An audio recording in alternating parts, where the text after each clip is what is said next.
दुरूद शरीफ पढ़ ले अल्लाहुम्मा सल्ली अला सय्यिदिना मुहम्मद व अला आलि सय्यिदिना मुहम्मद व बारिक व सल्लिम अल्लाहुम्मा सल्ली अला सय्यिदिना मुहम्मद व अला आलि सय्यिदिना मुहम्मद व बारिक व सल्लिम अल्लाहुम्मा सल्ली अला सय्यिदिना मुहम्मद व अला आलि सय्यिदिना मुहम्मद व बारिक व सल्लिम।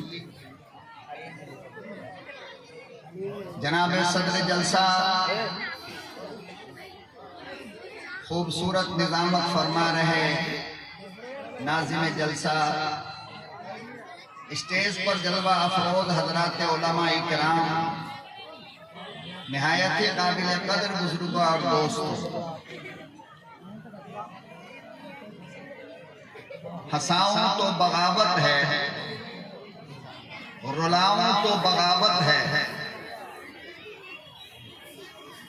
हंसाऊं तो बगावत है, रुलाऊं तो बगावत है, समझ में कुछ नहीं आता कि छेड़ूं दास्तां कैसे।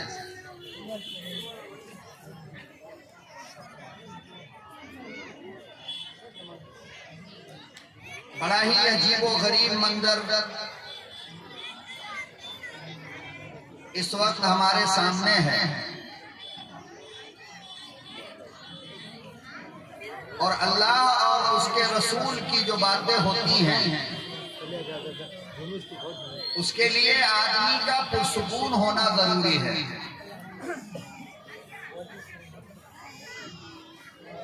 ये शोर हंगामा और ये हंसी मजाक और दिल लगी में अल्लाह और उसके रसूल की बातें बेअदबी कहलाती हैं। इमाम आज़म अबू हनीफा रहमतुल्लाह अलैह का अपना मसलक ये है, आप फरमाया करते थे कि अगर बाजार में, अगर दुकान में कोई बंदा आपसे कोई मसाला पूछे तो उसका जवाब मत देना, बल्कि आप उनसे कहो कि मेरे घर आना है, मेरी मस्जिद आओ, मेरे दफ्तर आओ, मेरे मदरसे में आओ, फिर आपको जवाब दूंगा। लोगों ने कहा हजरत क्यों? फरमाया इसलिए कि बाजार में दीन की बातें करना ये दीन की बेअदबी है। और उसकी वजह यह है कि आम तौर से बाजार में, दुकान में हल्ला हंगामा वाह वेला होता रहता है, इसलिए इमाम साहब ने दीनी मसाला बताने से मना फरमाया। आज अगर इमाम आज़म अबू हनीफा जिंदा होते और हमारे जलसे की ये हालत देखते तो खुदा की कसम जलसे पर पाबंदी लगवा देते कि ऐसे जलसों में तकरीर करना भी बेअदबी है कुरान की और हदीस की। देखिए हुआ की बेटी की अलग तकरीर चल रही है, बेंगलोर वाला मौलाना अलग तकरीर कर रहा है, आप किसकी तकरीर सुनेंगे ये बताइए।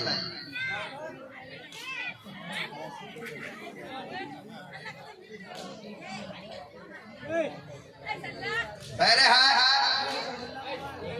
जब आपने बुलाया है तो मजबूरी है, कुछ न कुछ आपसे गुफ्तगू करनी पड़ेगी। और वैसे भी रात का 11:15 तकरीबन होने जा रहा है, हमें जो मजमा मिला है वो बिल्कुल थका थकाया मजमा, सारा घी मलीदा मलाई मौलाना असद नदवी, मौलाना मारूफ राही खा करके चले गए, अब बचा है कुछ। और उसके लिए हमें बैठाया गया कि मैं आपको रोक के रखूं और मैं आपसे गुफ्तगू करूं।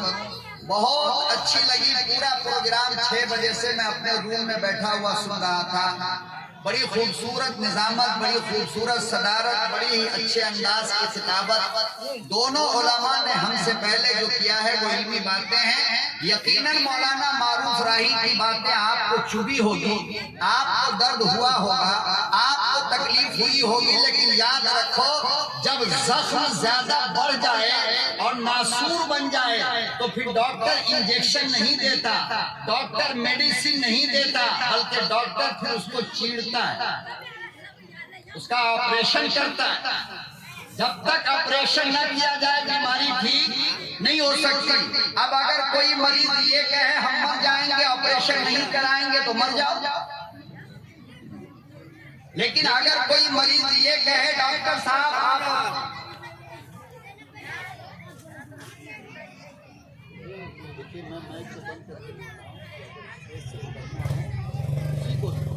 कोई भी जरूरत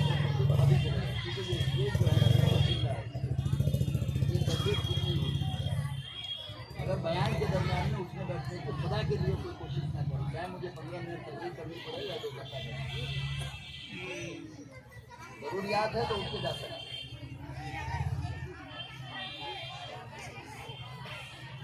तो मौलाना की बातें आपको यकीनन तल्ख लगी होगी, कड़वी लगी होगी और तकलीफ भी हुई होगी, लेकिन आप जरा सोच कर देखें कि कितना दर्द था मौलाना के लिए। और यकीनन कोई भी आदमी ये सामने का रोड का मंजर देखेगा तो हक परस्त आलिम अपनी जबान को रोक नहीं सकता, वो बोलेगा ही बोलेगा। इसलिए नज्म के अंदर गलती हुई है, कभी भी औरतों का पिंडाल जलसे के बाजू में नहीं बनानी चाहिए, उनको दूर रखनी चाहिए, वरना ये हालत होगी जो इस वक्त हो रही है। अब आप मेरी जगह आकर के बैठ जाओ, आपको खुद समझ में आ जाएगा कि क्या बोलना है और क्या नहीं बोलना।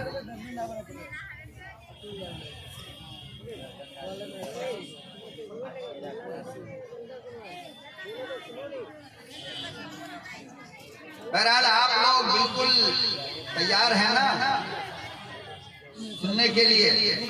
जबरदस्ती तो नहीं, बहुत अच्छे लोग हैं माशाल्लाह, हमारे जवान बच्चे भी बहुत अच्छे हैं, मगर क्या कीजिएगा बेचारे को आग लग रही है तो बदमाशी कर रहा है, शरारत कर रहा है। अल्लाह ताला तो मौलाना रुमाल फेंक कर दीजिए, अल्लाह का वास्ता देके बोलना, रुमाल रख दीजिए ना, बाद में हिसाब किताब कर लीजिए। अरे इसी कौम का मदरसा है यार, यही कौम आज देगी, कल भी देगी, परसों भी देगी। देंगे ना भाई, आप लोग देंगे ना?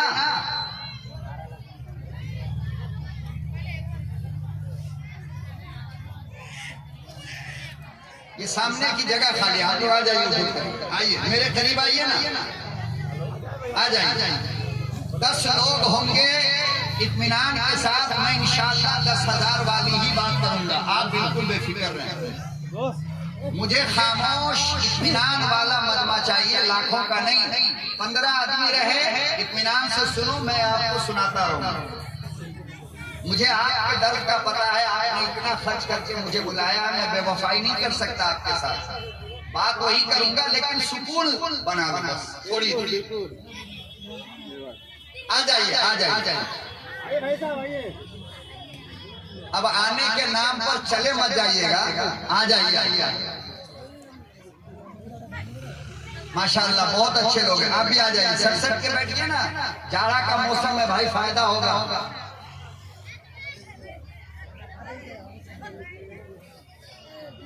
आजा, आप लोग अच्छे आदमी हैं भाई, आप बात मानते हैं, किशनगंज के हैं आप लोग, मौलाना तरबियत करके दुनिया से चले गए हैं, ऐसे मामूली लोग थोड़ी हैं आप।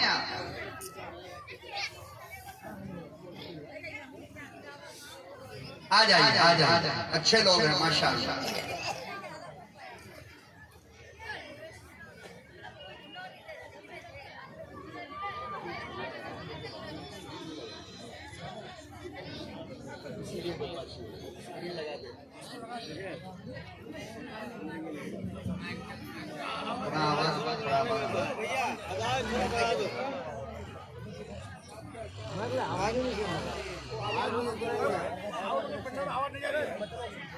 आवाज बढ़ा दो, आवाज के लिए लोग दरार बड़ा कर रहा है,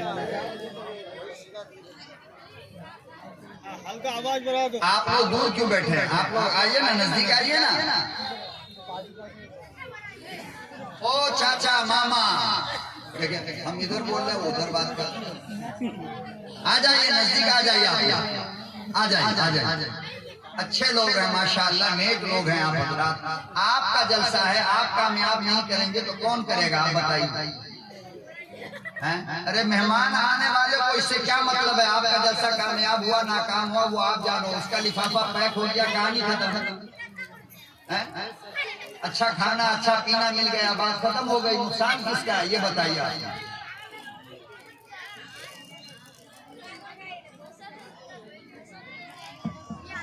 दुरूद शरीफ पढ़िए, अल्लाहुम्मा सल्ली अला सय्यिदिना मुहम्मदिन व अला आलि सय्यिदिना मुहम्मदिन व बारिक व सल्लिम। अल्लाहुम्मा सल्ली अला सय्यिदिना मुहम्मदिन व अला आलि सय्यिदिना मुहम्मदिन व बारिक व सल्लिम।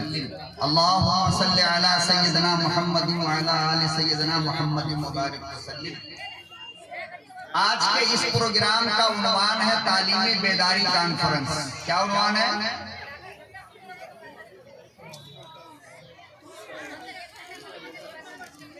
क्या उन्वान है? बोलिए ना, नहीं तो नींद आ जाएगी। हमारे साथ थोड़ी बात कीजिए आप लोग। 100 में 90% हम बोलेंगे, 10% आपको बोलना पड़ेगा, तब जा करके मजा आएगा, वरना फिर आपको नींद आ जाएगी या हम अपना मौजू भूल जाएंगे। 2 में से एक काम तो होना ही होना है अगर ये मामला रहा था। आपके जलसे का उन्वान है तालीमी बेदारी कॉन्फ्रेंस और इस्लाहे माशरा। ये उन्वान जिन्होंने रखा है, यकीनन उस आदमी की सोच बहुत ऊंची होगी, यकीनन वो आदमी साहिब इल्म होगा, यकीनन वो आदमी साहिब फिक्र होगा उम्मत के लिए। उसके अंदर एक दर्द होगा। जिन्होंने जलसे का ये उन्वान रखा है, पहले लिखा तालीमी बेदारी और उसके नीचे लिखा इस्लाहे मुआशरा। क्या मतलब? मतलब ये कि जब तक के तालीम नहीं होगी, माशरे की इस्लाह क़यामत तक नहीं हो सकती। चाहे जितने जलसे आप कराएं।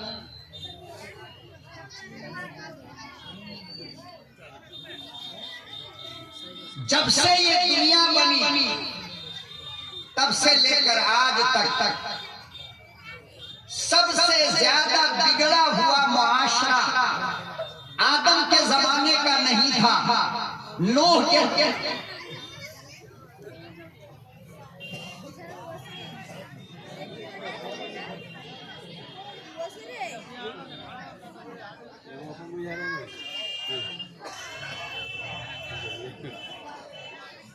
आदम के जमाने का नहीं था।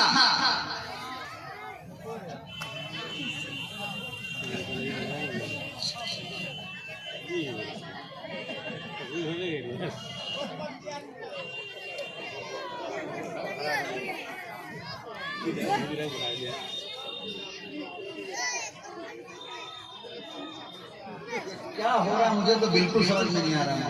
क्या हो रहा है मुझे बिल्कुल समझ में नहीं आ रहा। अल्लाह के वास्ते खामोश दे दो, खामोश समझना दे दो मुझे थोड़ी देर के लिए।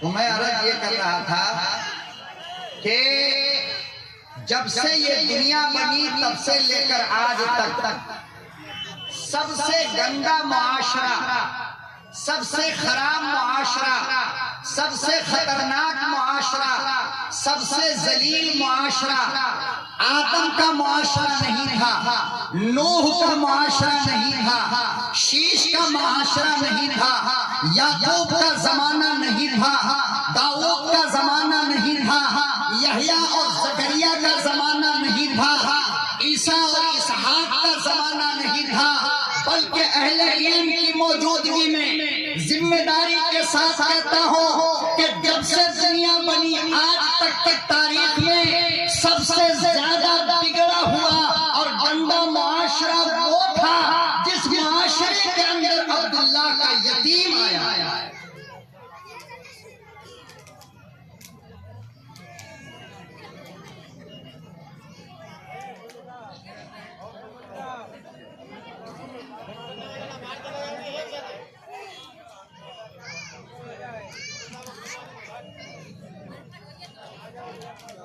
सबसे गंदा मुआशरा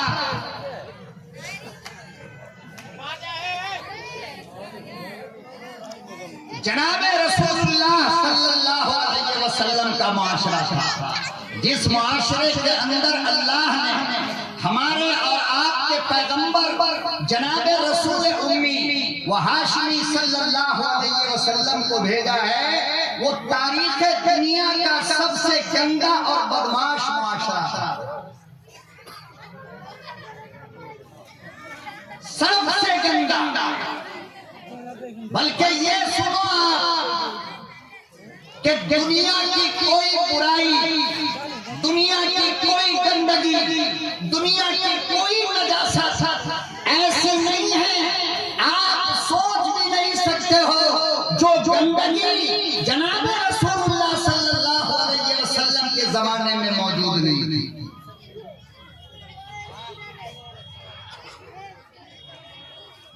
औरत थी उसकी इज्जत न थी, माँ थी उसका मकाम न था, बेटियां थी उसका वकार न था, बीवियां थी उसकी इज्जत न थी, बादशाह थे मगर अदल व इंसाफ न था, बल्कि ये समझ लो कि इंसान थे मगर उनके अंदर हैवानियत थी, इंसानियत नाम की कोई चीज नहीं। वो जानते ही नहीं थे कि इंसान किसे कहते हैं। और सबसे बड़ी बात ये कि वो अल्लाह को नहीं पहचानते, अल्लाह को। और मालूम है आपको, एक घर के अंदर बाप का खुदा अलग था, बेटी का खुदा अलग था, माँ का खुदा अलग था, बीवी का खुदा अलग था। और आगे सुनो, घर में रहते तो मकान का खुदा अलग था, और बाजार जब जाते तो बाजार का खुदा अलग था। आप अंदाजा लगाओ कि इससे ज्यादा जाहिल कौन और कौन हो सकता है।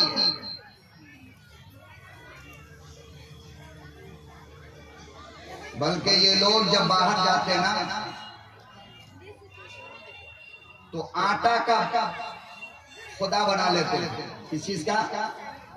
आटा का खुदा बना लेते, आंख नाक कान हाथ पांव, और फिर उसको लेकर के ये लोग सफर में निकलते, कुछ दूर तक जगह जगह पे निकालते और उसकी पूजा करते, फिर बैग में उठाकर डाल देते। लंबा सफर हुआ करता था, जमाने का सफर होता था। रास्ते में चलते चलाते जब घर से लाया हुआ खाना खत्म हो जाता, जब तोशा खत्म हो जाता, फिर इनको जब भूख लगती तो अपने खुदा को बैग से निकालते और पत्थर से उसको चकनाचूर करके आटा बनाकर पानी में मिलाकर उठाकर पी जाते थे। ये हालत थी। खुदा खत्म, खुदा खत्म। अल्लाह अकबर व कबीरा। उलमाए किराम ने लोगों लिखा है, तारीख गवाह है।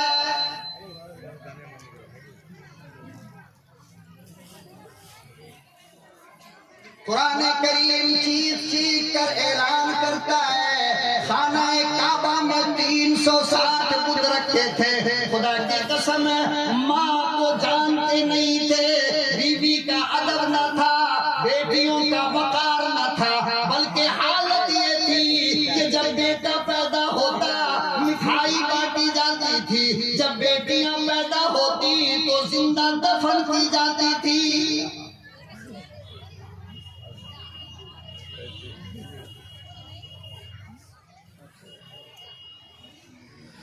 आज जरा माशरे पे नजर डालो, तुम्हें पता चल जाएगा, तुम खुद इंसाफ करने बैठ जाओगे।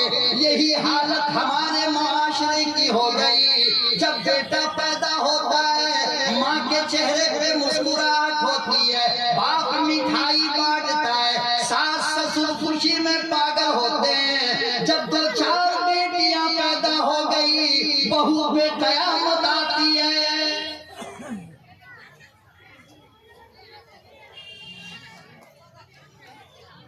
शौहर कहता है बीवी मनहूस है, सास कहती है बहू मनहूस है, ससुर गुंडा बदमाश कहता है बहू मनहूस है। अल्लाह की कसम, ये वही फिक्र है, ये वही सोच है जो मुशरिकीन मक्का से चला यहाँ तक आया।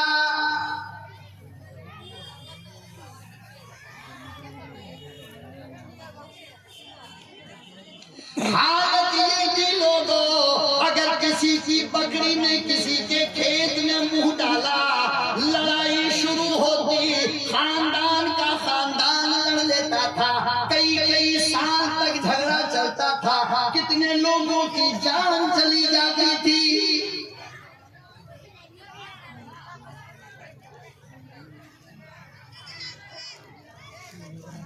अल्लाह अकबर व कबीरा। इतना खतरनाक मुआशरा, इतना खतरनाक मामला है।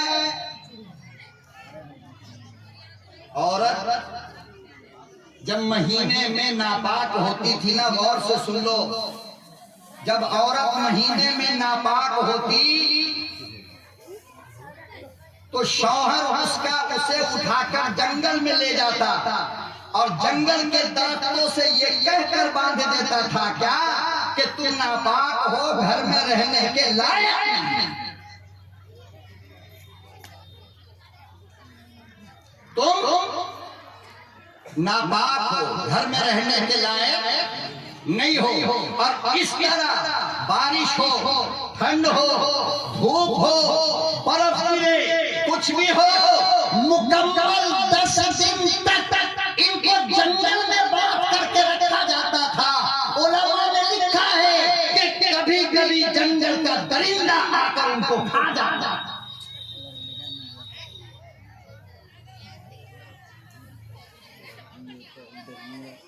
बताओ, क्या बिल्कुल यही हालत हमारे जमाने में बाद गुंडे किस्म के शौहर नहीं करते?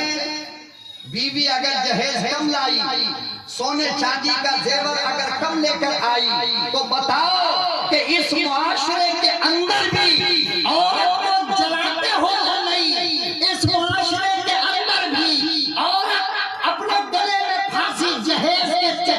लगाती है यहाँ? कौन जिम्मेदार है?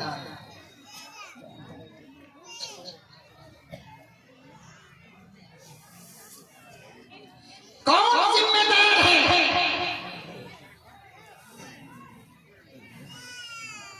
जुल्म का अंदाज वहां अलग था, जुल्म का अंदाज यहां अलग है। वहां जिन्होंने जुल्म किया, अरे वो काफिर कहलाए, और इस जमाने में जो जुल्म कर रहा है वो पक्का मुसलमान। वो पक्का क्यों? कलमा पढ़ लिया है ना, तो जन्नत का ठेकेदार तो हो ही गया।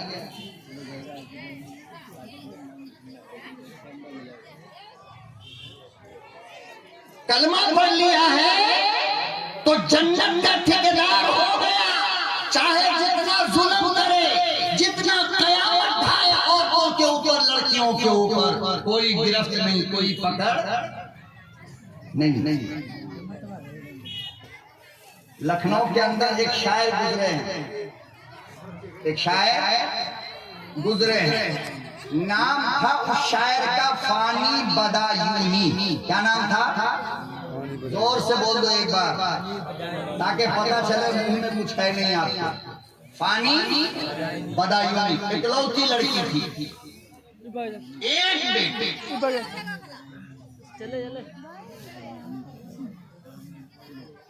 शादी का वक्त आया, शादी हो गई। फानी बदायूनी ने लखनऊ की सरजमीन पर अपनी बेटी को जहेज में कोई ऐसा सामान न था जो न दिया हो। यहाँ तक के सुई तक दिया है फानी बदायूनी ने, और बेटी के बदन को जेवर से भर दिया।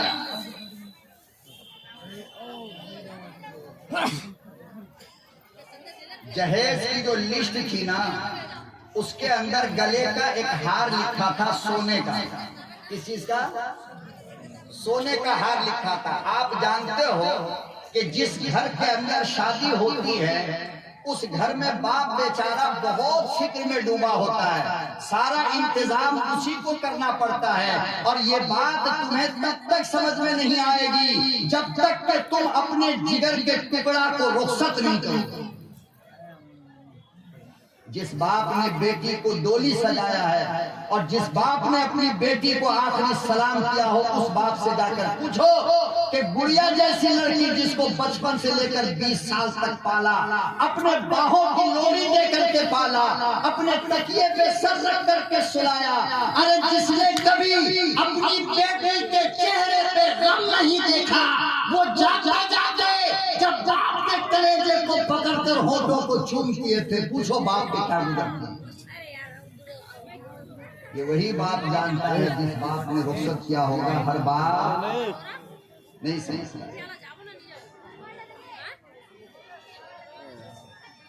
फानी बदायूनी ने दुनिया का जहेज दे दिया, सब कुछ दिया। जहेज की फहरिस्त में एक चीज थी, सोने का हार। जल्दी जल्दी के चक्कर में बारात चली गई, लड़की रुखसत हो गई, वो सोने का हार घर में रह गया, बेटी के साथ में न जा सका। जब बेटी जाने लगी ना, रुखसत होने लगी, तो फानी बदायूनी ने आहिस्ता से अपनी बिटिया के कान में एक बात कही। क्या कहा जानते हो? कितना मजबूर कर दिया है मुसलमानों तुमने बेटी वालों। अल्लाह से डरो, कब्र में तुमको जाना है, कयामत में सरकार दो जहां को अपना मुंह दिखाना है। अल्लाह से डरो, अल्लाह से डरो। तुम्हारा बेटा मेले में बिकने वाला कोई बैल की औलाद नहीं है, बल्कि उम्मत मुस्लिमा का एक बंदा है। तुम बेटों की तिजारत करोगे, तुम उसका कारोबार करोगे।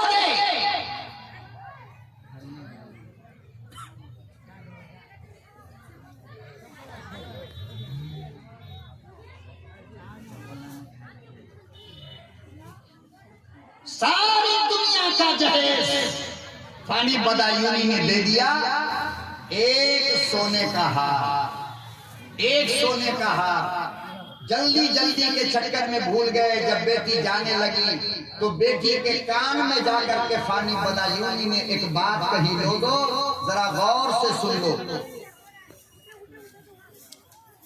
अल्लाह अकबर ओ कबीरा फानी बदायूनी ने बिटिया के कान में कहा, मेरी लफ्ज़े जिगर ओ मेरी नूरे नजर ओ मेरे जिगर की टुकड़ा, आज तुम अपने घर से जा रही हो, जब ससुराल से वापस आओगी तो अपना घर नहीं होगा, किराए का मकान होगा।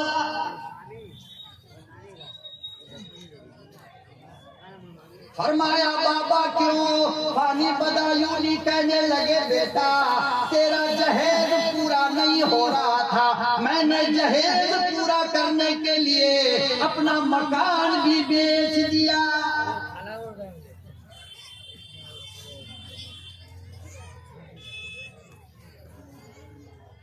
मुसलमानों अंदाजा लगाओ, अपने अंदर इंसान का दिल पैदा करो। जो जुल्म तुम दूसरों की बेटी के साथ करते हो, अगर वही जुल्म तेरी बेटी पर हो तो कैसा लगेगा?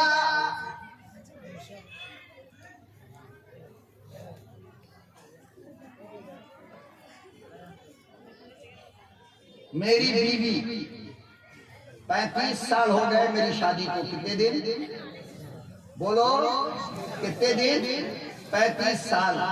पूरा खानदान कह रहा था बहुत अच्छे अखलाक वाली, पूरा खानदान बहुत आला अखलाक है।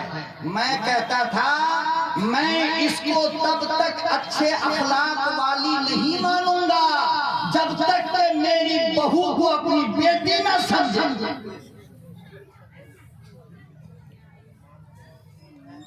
मेरी 2 लड़की, मैंने कहा कि जब तक कि मेरी बहू के आने के बाद ये दुनिया को ये ना कहे कि मेरी 3 बेटी है, मैं नहीं मानता कि मेरी बीवी का अखलाक अच्छा है। अपनों के साथ हर कोई अच्छा रहता है, मजा तो तब है ना कि दूसरों के साथ अच्छे बनो।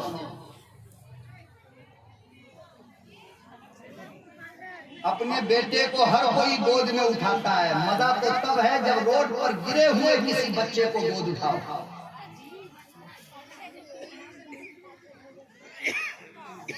अल्हम्दुलिल्लाह 1 साल पहले बड़े बच्चे की शादी हुई। शादी के बाद मैंने गौर करना शुरू किया तो मैंने देखा कि हाँ वाकईतन अपनी बेटी बनाकर रखी है। इस साल मैंने उससे कहा है कि 2024 में मैं तुझे अच्छे अखलाक वाली मानता हूँ कि तूने अपनी बहू को अपनी बेटी कहा।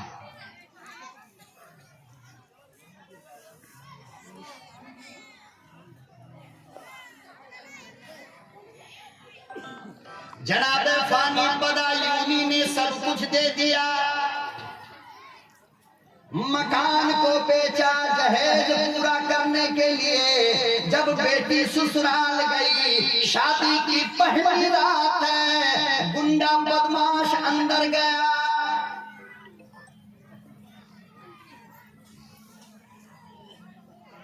जितने लोग यहाँ बैठे हो जिन्होंने अपनी बेटी की शादी की हो, सच्ची बात बताओ अल्लाह को सामने रखकर कि जिस दिन आपकी बेटी रुखसत होती है, बावजूद कि आप थके होते हो, पूरी रात नींद आती है? अरे बोलो ना, आती है? जोर से बोलो, आती है? नहीं। क्यों? पता नहीं कल की सुबह क्या खबर है। यही ना, यही फिक्र सताती है ना कि कल की सुबह क्या खबर है। अच्छी खबर आ गई तो पूरा दिन बाप सो जाता है, गलत खबर आई तो जिंदगी जहन्नम बन जाती है बेचारे कि हमसे कहां कमी हो गई।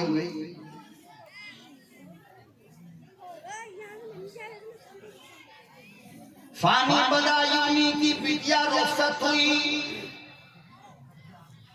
हाथ में मेहंदी का रंग लगाया, सर में फूल भी लगाया, दामाद अंदर गया, शौहर अंदर गया। इमामुल अंबिया महबूबे किबरिया हजरत मोहम्मद मुस्तफा सल्लल्लाहु ताला अलैहि वसल्लम ने इरशाद फरमाया, लोगों जब अपनी नई दुल्हन के पास जाओ, जब शादी की पहली रात हो तो 2 चीज लेकर जाना, या तो कोई मिठाई ले लो या कोई खुशबू ले लो। क्यों? खुशबू मोहब्बत का पैगाम देता है और मिठाई मोहब्बत का पैगाम देता है। फरमाया इन दोनों में से कुछ लेकर के जाओ ताकि तुम्हारी बीवी को ये समझ में आए कि मैं अपने शौहर को पसंद हो गई।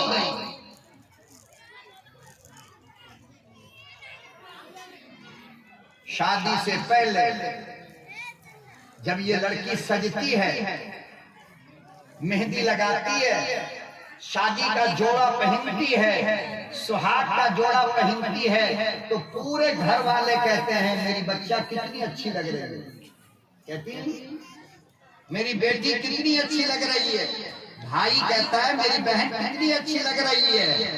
पूरे खानदान वाले और सारा रिश्तेदार ये कहता रहता है कि कितनी अच्छी लग रही है, मगर दुल्हन खुश नहीं होती है। दुल्हन अरे बोलो अंदर से खुश क्यों? इसलिए कि उसके सर के ऊपर शौहर की एक तलवार लटकती रहती है और वो ये सोचती है कि दुनिया वालों तुम्हारी अच्छी कहने से मैं कहाँ अच्छी हो सकती हूँ, मेरा पिया रात को आकर कहे कि बहुत अच्छी हो तब अच्छी लगी। तुम सारे लोग तारीफ कर लो तो क्या होने वाला, मेरा शौहर अगर तारीफ करेगा काम तब बनेगा। तो हर लड़की माँ को छोड़ा, बहन को छोड़ा, बचपन के घर को छोड़ा, महल्ले की सखी सहेलन को छोड़ा, रिश्तेदार को छोड़ा, कुंबा कबीले को छोड़ा और सबके बदले एक शौहर को कबूल करके ये पैगाम दे दिया कि वो जमाने वाले तुम सब एक तरफ मेरा महबूब है।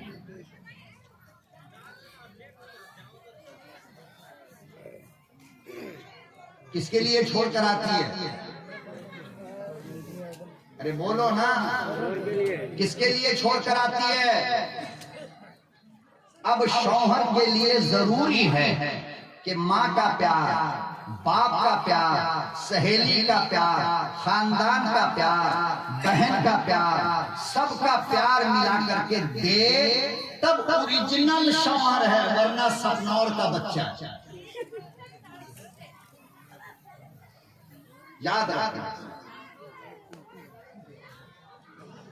फानी बदायूनी का दामाद अंदर आया। कहाँ आया? अंदर। अंदर आने के बाद करना क्या था? करना क्या था? दुआ करना था, सलाम करना था, मोहब्बत से घूंघट उठाना था, पेशानी के बाल को पकड़कर आराम से नबी की सिखाई हुई दुआएं पढ़नी थी, नबी का तरीका अपनाना था। आते ही के साथ उसने गले से कपड़ा हटाया और कहा कि अच्छा तेरे बाप ने जो जहेज में गले का हार लिखा सोने का वो कहा? आप ऐसे आदमी को आदमी कहोगे? मानते हो इसको आदमी? ये तो सोने का बच्चा हुआ ना, ये हार का जना हुआ ना। ये आदमी होता तो ये तलाशता।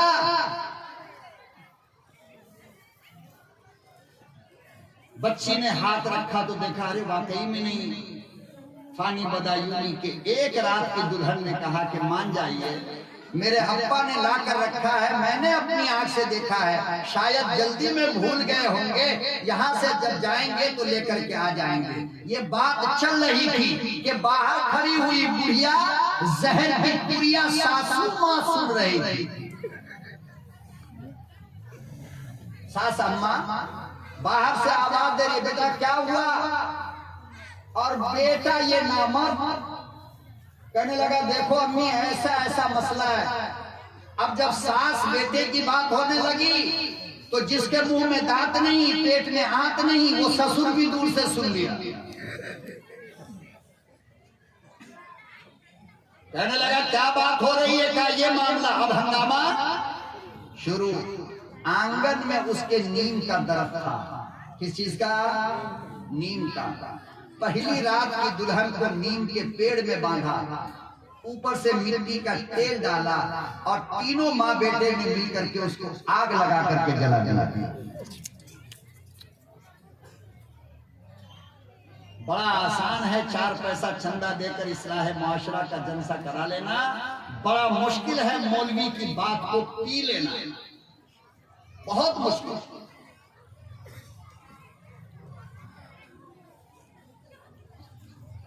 अल्लाह अकबर ओ कबीरा। पहली रात की दुल्हन बाबा इंतजार में किराए के मकान में बैठा है, कोई खबर आएगी। जब आंगन से धुआं उठने लगा, पड़ोस के लोगों ने आवाज लगाई, दरवाजा पीटा गया तो दूल्हा कह रहा है, सास कह रही है, ससुर कह रहा है कि पता नहीं क्या हुआ, हम लोग सो रहे थे, दुल्हन ने आग लगा ली।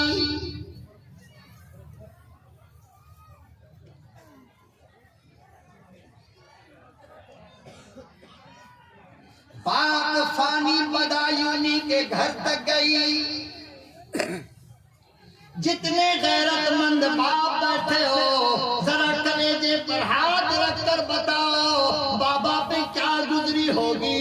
लिखा है उसी वक्त आखिरी शेर फानी बदायूनी ने कहा, फिर जिंदगी भर के लिए पागल हो गया।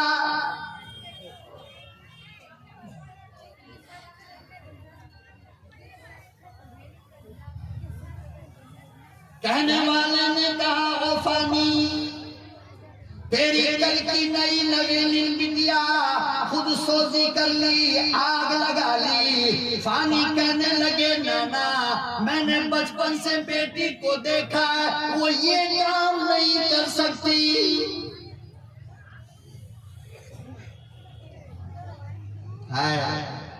फिर फानी बदायूनी लखनऊ के मार्केट में गए और बाजार से कफन का कपड़ा खरीदा है। किस चीज का?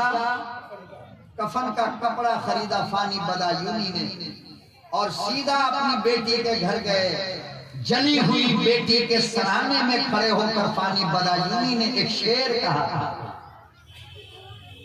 बेटी को मुखातब करते हुए। फानी बदायूनी कहने लगे, अब आया याद है, आंसू गिर रहे, शेर कह रहे, फरमाया अब आया याद है, आराम जा इस नामुरादी में। अब आया याद है, आराम जा इस नामुरादी में। कफन देना तुझे भूले थे हम सामान शादी में। लगते जिगर नूर नजर, कसूर तेरा नहीं तेरे बाप का है कि जीने का सारा सामान दे दिया, दुनिया का सारा सामान दे दिया, मगर मरने के बाद का सूट न दिया। ले तेरा बाबा कफन लेकर खड़ा है।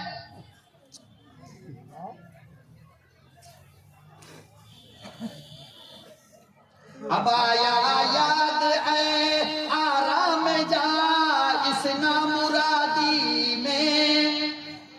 कफन देना तुझे भूले थे हम सामान शादी में।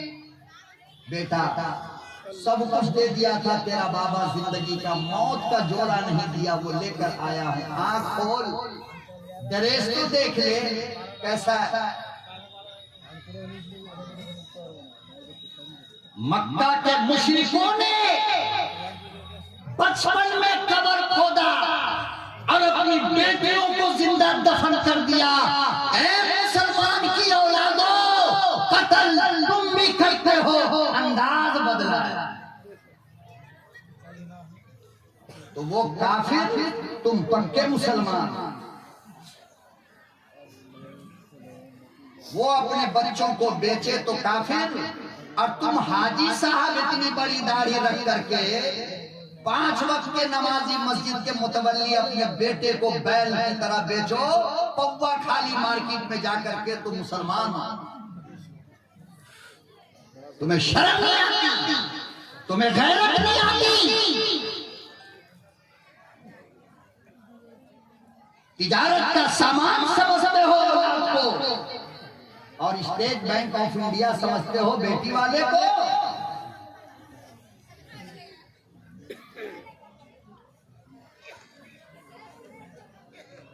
किस नबी की उम्मत हो जिस नबी ने ऐसे बिगड़े हुए माशरे के अंदर आकर के इंसानियत का सबक पढ़ाया लोगों को, यतीम के सर पे यूं हाथ रख करके फरमाया, ओ लोगों, कयामत तक आने वाली मेरी उम्मत सुनो, तेरे हाथ के नीचे यतीम के सर का जितना बाल आएगा अल्लाह उतनी नेकी देगा।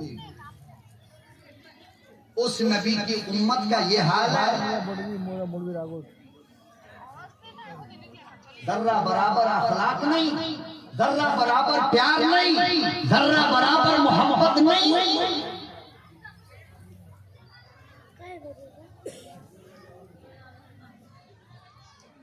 जनाब रसूलुल्लाह सल्लल्लाहु अलैहि वसल्लम का जमाना है।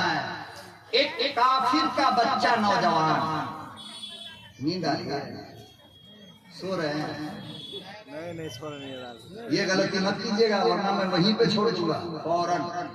सोना नहीं आप। एक नौजवान लड़का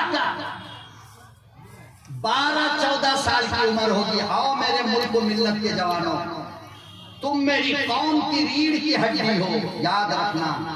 तुम बिगड़ जाओगे ना तो आदमी चल नहीं पाएगा, तुम ताकतवर रहोगे तो हम मजबूत रहेंगे।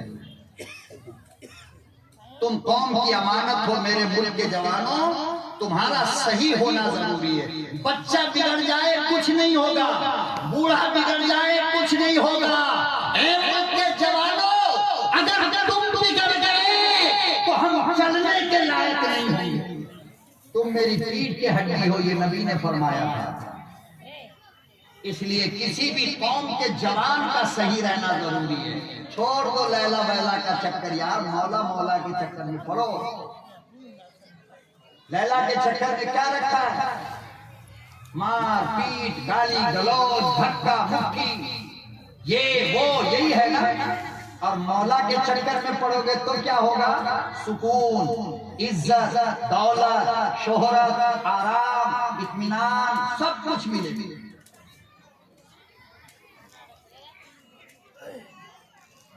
लैला के चक्कर में पड़ोगे तो जूते खाओगे, और मौला के चक्कर में पड़ोगे तो कयामत के दिन हौज़े कौसर पर नबी के हाथ से पानी पियोगे। अब बताओ, जूता खाना है या पानी पीना है? हौज़े कौसर पे क्या करना है? बोलो। इसलिए तौबा करो। क्या करो? तौबा। और खास करके मेरे बच्चों, मेरे जवानों, मेरी जवान बहनों, मेरी जवान बेटियों, तुम किस नाम पर अपने घर से निकल कर आई हो? कुरान के नाम पर, नबी के नाम पर, अल्लाह के नाम पर। बाबा ने छोड़ दिया, बेटी जलसे में जा रही है। अम्मा ने छोड़ दिया, बेटी जलसे में जा रही है। खुदा की बंदियों, जलसे में आओ तो जनाब फातिमा की हया वाली चादर ओढ़ करके आया है। जलसे के नाम पर गुनाह, तौबा तौबा। जलसे के नाम पर नजर की गंदगी,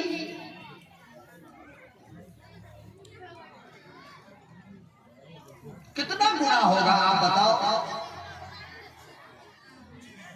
आप बेटियों के सर पे दुपट्टा डालने के लिए पैदा किए गए हो।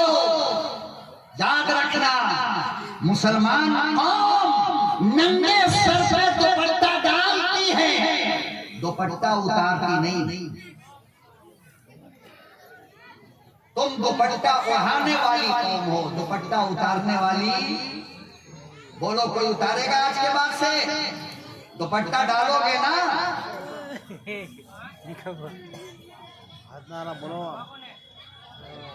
हातिम ताई की बेटी गिरफ्तार होकर नबी की अदालत में लाई गई। सहाबा ने गिरफ्तार किया। मेरा नबी ऐसे बैठा है, बाजू में उमर बैठे हैं, इधर अबू बकर बैठे हैं, सामने हातिम ताई की बेटी बैठी है। थोड़ा सा सर का दुपट्टा पीछे आ गया, 2-4 बाल दिख रहा था। कितना?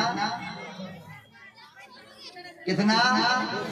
2-4 बार नबी करीम सल्लल्लाहु अलैहि वसल्लम की नजर पड़ गई। इसी तरह अमामा बांधे हुआ था मेरा मुस्तफा। हाय हाय, अपने सर से अमामा खोला और अमामा खोलकर उमर के हाथ में दिया। फरमाया कि उमर, बच्ची के सर का बाल नजर आ रहा है, जाओ नबूवत वाले अमामा से बेटी का सर ढाक दो। हजरत उमर कहने लगे, या रसूल अल्लाह, आपका अमामा पाक है और वो काफिर की बेटी नापाक है।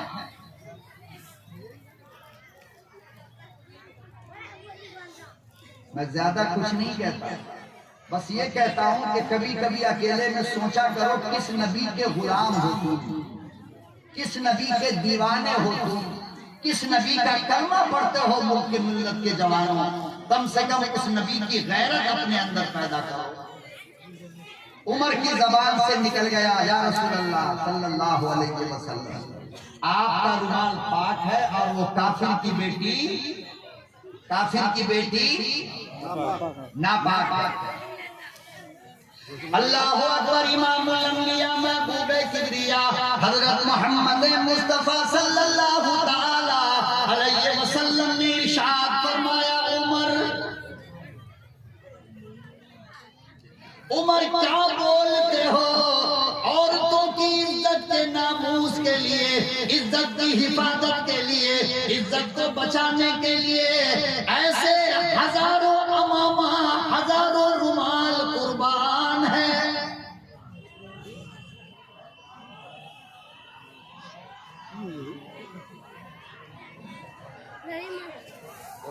अब देखिए बदमाशी देखो, ये बदमाशी देखिए। बैठ जाए आप बैठे, जो भाग रहे हैं उनको भागने दो। अस्तगफिरुल्लाह, तौबा अस्तगफार, ला हौला वला कुव्वता इल्ला बिल्लाह।